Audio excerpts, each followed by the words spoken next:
Gosh, another lovely day today. Absolutely beautiful again. Finally, actually, because yesterday was absolutely terrible weather. It's really cold. It's like winter. Well, definitely like autumn. Okay, today I'm taking a good look at this little area on this video because I want to make some changes. And as you know, I'm always changing things. It's just what I do. When I first started Grassy Bottom, I didn't know what I wanted to do. And I actually drew loads of plans up, and I've got them in a book still of what the initial designs were going to be. And to be honest, I never really executed any of them. So things change inevitably in gardens, and they always do, and they always should. You shouldn't let your garden stay static. And as you know, I never do. I'm always changing things around, and I love doing it. The plants are coming on well, so I know I'm getting the plants in the right positions. They're doing all right. You can tell from this one here how well the plants are doing. It's all lush and green. But this area here has concerned me for some time, and I've been wondering about this Mahonia, and this is really what started the journey of what I'm going to tell you. That's Mahonia, and it's Mahonia japonica. Don't know which one. I love Mahonias, I really do like them, but they are so spiky, which doesn't worry me either, but they're good for winter pollinating insects and such like. But in this instance, I want to remove it. It's a very old plant.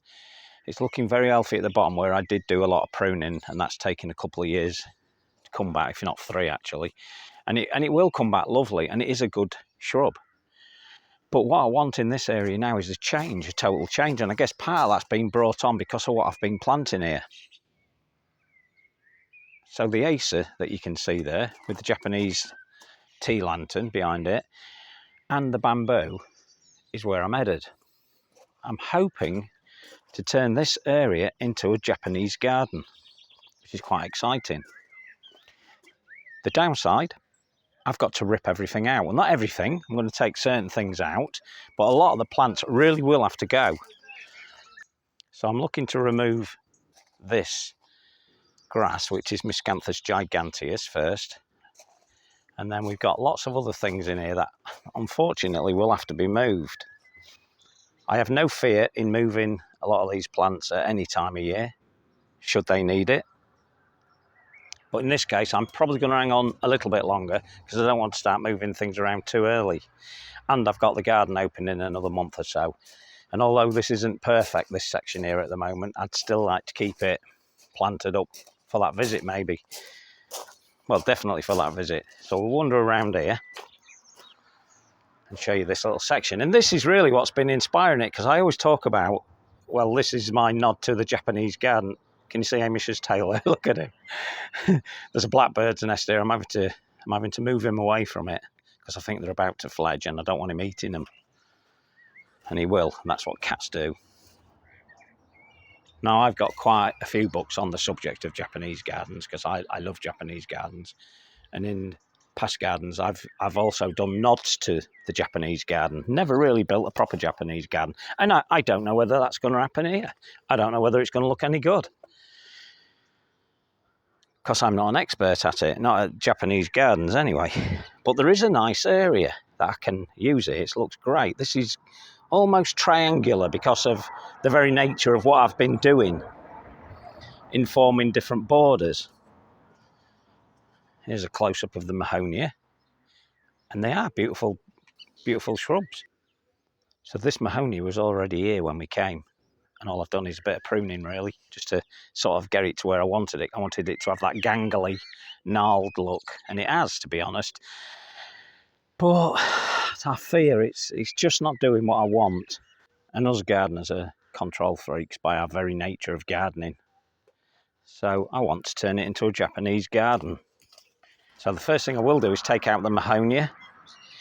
And then I've got some rather nice looking plants in here that were put in here for a shaded position. Now, I was worried that it may be a little bit too shaded in this area for a Japanese garden, but having looked at lots and lots of pictures of Japanese gardens, I've realised that a lot of them they are in shade, so I can't see there being a problem. The sun hits this, as you can see, it's hitting it now at this time of year, and it will carry on for, I guess, another 2 hours in this area. So it's going to get more than enough sun for any of the plants that I put in. But some of the plants I won't want to have any sun, such as the aces. I don't really want them to get too much sun because they prefer a more dappled shade, which at the moment you can see from that's getting. Now, looking at the overall area that I've got, I think that acer might be in the wrong place, so that might take a little shifty over to the back end of where the Mahonia is at the moment, and that would look better. Now, for those that watch my videos regularly, I mentioned this border and I said I don't know if I'd ever given it a name. So looking back on other videos, I called this the barrel garden. I didn't realise that's what I had called it, but I did. And I'm wondering whether I can use that barrel still in my Japanese garden. I think I can. I think I can use it. It's a big barrel. It's not your average size barrel. That's about 4.5 foot tall, that. And it's a big barrel. And it's very heavy. And the downside to that barrel is that when it's just sat there, it takes on water, and I can almost guarantee that'll be full of water. So before I can move it, I'm going to have to push it over that way. I'm going to have to push it there and let the water drain out of it, which can take about an hour before I even get to move it, because it will be way too heavy. So things that would suit it already in this garden. What would suit a Japanese garden in this area? In my opinion, I'm not the great Japanese garden builder, as you know, as I've said previously. I think this would do well. And this is the paperbark maple. And I think that with a little bit of pruning, that would be great. So this is the paperbark maple. And I think this will probably be okay in here. I think that'll look lovely in there, actually. The grass, as I've said, I don't think will be right for here. It's quite a tall grass. It will be all right, but, you know, it will give that kind of bamboo-ish look. But I've got bamboos that I'm going to put in here, or another bamboo in here that's different to the one that's already here, which is this rather beautiful and tall one. Then obviously the acer will be kept, but there are other plants that I just don't think are right and probably won't really be suitable for it, because I want to be a bit more traditional and be a bit more true to what a Japanese garden is. But I've got lots of plants in here. Lots of them will do well in other areas anyway. I've got plenty of space to move them and put them, and we'll see. So we've got some osters in here that are doing rather well. Now they might...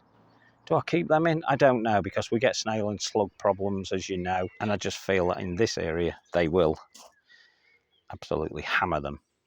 So we may remove them before that actually happens. Now I've got an hydrangea here. This is a quercifolia, and it's one called Burgundy. It's a real beauty, actually, and it does require a bit more sun than the average hydrangea, because that's what gives it the colour later on, or helps to get the colour in there. Got loads of stuff in here, absolutely loads. Looking at it, what, there's 1, 2, 3, 4, 5, 6, 7, 8, 9, 10. There's about 15 plants in here that are probably going to have to be moved, but that's all right. That's a challenge, and a challenge that I'll take on. If I can create this to look more gravelly, with stepping stones or a little water feature, or one of those bridges that they use to walk across, rather than an arch bridge, a bridge that just walks through the board. So I like the gravel boards, or in this case, I think it'll be better with scaffold boards. So the board's over there at the back there. If I had 3 of those, I'd have one that way, one to the side of it, and another one to the side of it. Not there in that position, I'm just demonstrating what I would do with them. And I think I could create something wonderful. So I just thought I'd do a short video on this and just show you what I'm going to be doing. And that's what I intend to do, make a Japanese garden. I thought I'd finish with this area, but as I've said in previous videos, I'm not happy with it. I've never been happy with it. As I say that on a lot of things, I know I do. But once we get other borders done that we are happy with, or that I'm happy with, then I realise the borders that are doing not so good, and in my opinion are not matching up to the other borders. Like, for instance, let's show you this. This is the half shady border. I'm quite happy with that. Planting's beautiful in that, and it's on almost a corner, so it's doing really well. Whereas this, you walk past it, it gets a lot of your attention, but it's not really dragging my attention enough. This looks fantastic. I love this bit. That Acer is looking great, and that Japanese tea lantern is looking fantastic. And I need to kind of use that as my basis. And that can be my fulcrum point, as they say. So the point from which I'm going to start would be taking that into my head first. I don't really want to move that tree because that tree has got a wonderful shape. And if I can show you, I will.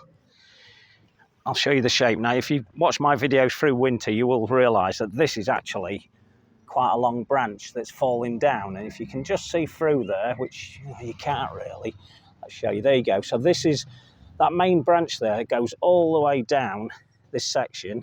There you go. It picks it up again there, and then it goes into the ground. And what was happening was it was leaning one way, so it got out of hand. So when it stood in its pot, it was just constantly falling over. Next, just for reference, we're at Cafes RBC, so you know. And then I built this section because originally we was going to have a swing on this, so I flattened this area out because obviously the garden drops down and I needed to level it up at some point, so which I've done now there. And I've got that section. Interesting in itself. Looks great. And that Acer just hangs lovely over it. It kind of creates some sort of look that I really like. Now below it, I may end up putting gravel, loads of gravel, to highlight the fact that that is so high. And it's a wonderful one, this. I still don't know 100% which one this one is, but it is a dissectum type, palmatum dissectum. Don't know the variety.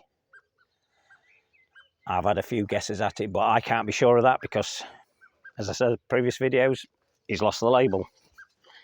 So lots of stuff's got to be moved, which will be good. Change is good. Change is always good. And as I've said before, I do not change things for the sake of it. I do it for a reason.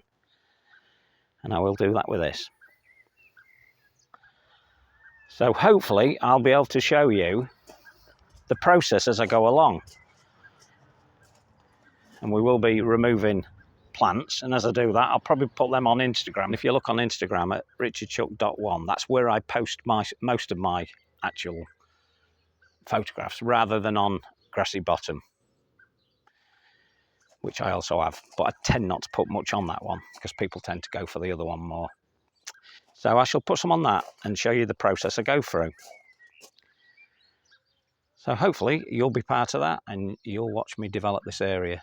When do I start? I don't know. I may even start today. I may take one or two of the plants out that I can get away with today, and I could remove some of them. There are little plants that I put in the past that I've totally forgot about that are in there in the background. They can come out. They're so tiny they won't matter that I'll lift those.